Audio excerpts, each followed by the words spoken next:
My brothers and sisters, you are now watching the Gamer 2323, so just forget about the chores you're supposed to do. Put your feet up, get your Kool-Aid, fried chicken, popcorn, get whatever you may need! And I hope you enjoy the video.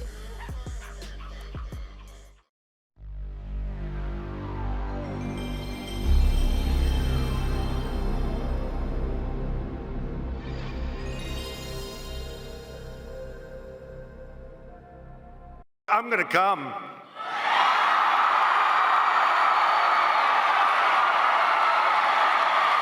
Sony PlayStation. A name all too familiar in the world of gaming.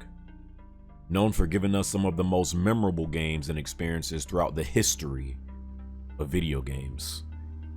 With games such as Metal Gear Solid, God of War, Uncharted, Last of Us, Infamous, Horizon, Bloodborne, the list goes on.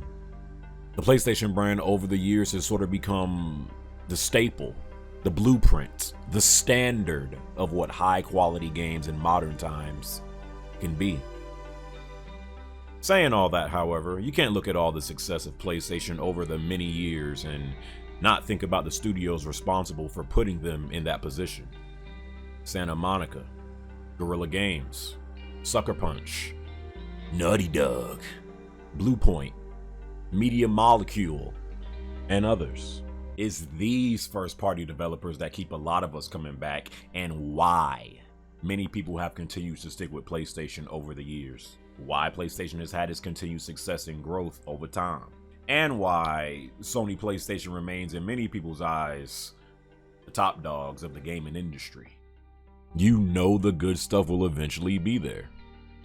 As of late, however, there's been one Sony developer that has really started to separate itself from the rest of the pack.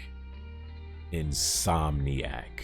Now, I've been very consistent over the years saying Insomniac simply doesn't make bad games. They just don't. Since the very beginning of PlayStation, Insomniac has always been one of the better first-party developers that Sony has had. In my opinion, at least. I lost track of how many hours I spent playing Spyro the Dragon back in the day on my PlayStation 1, being amazed by the world, characters, fun gameplay, and voice acting at the time. Yo, I think a jolt of nostalgia just shot through my body as I'm talking about this right now. But yeah, I mean, Spyro is one of those first few games that I think of when I think of that PlayStation 1 era.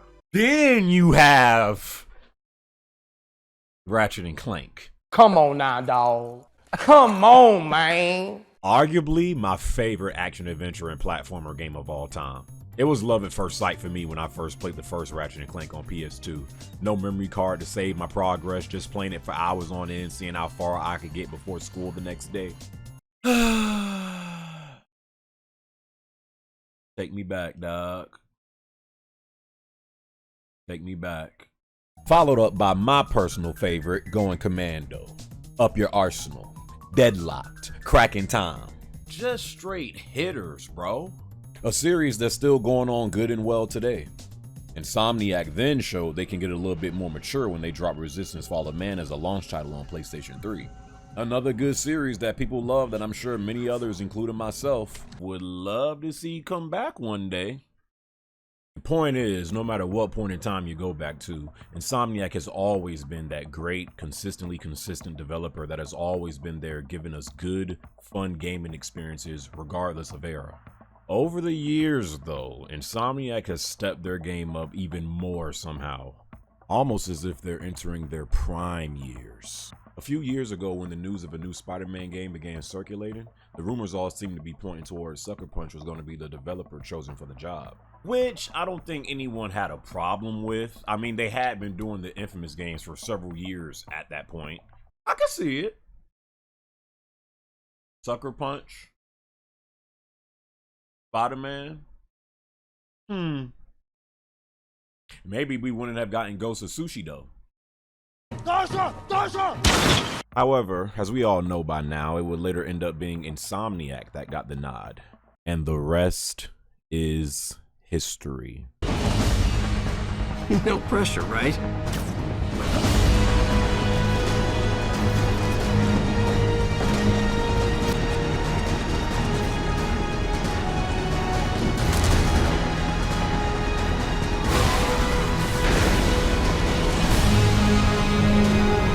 Insomniac took the gaming world by storm, giving us without a shadow of a doubt the best looking, fluid, and most complete Spider-Man game ever. Now sure, it wasn't a flawless game, I ain't saying all that. You could definitely nitpick some things that could have been better, but the game still ended up being an immediate hit and favorite on the PlayStation 4, ended up being one of the best games to release in 2018.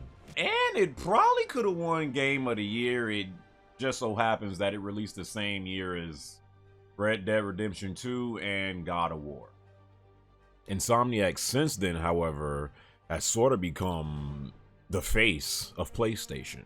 Following the successful release of Marvel's Spider-Man, Sony would later on purchase Insomniac Games in the fall of 2019 for $229 million, locking up the company for future Spider-Man games and other IPs. And why wouldn't they?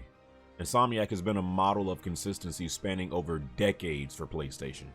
And now, with Spider-Man, Miles Morales, and Ratchet & Clank: A Rift Apart, Insomniac has been one of the few, if not only, first-party devs that have been supplying us with new IPs, all while still not forgetting about the long fan-favorite games that made us fall in love with them in the first place. And with the upcoming Spider-Man 2 sequel set for next year alongside the recently revealed Wolverine game? Yeah, more Insomniac greatness is sure to be inbound for PlayStation gamers in the near future.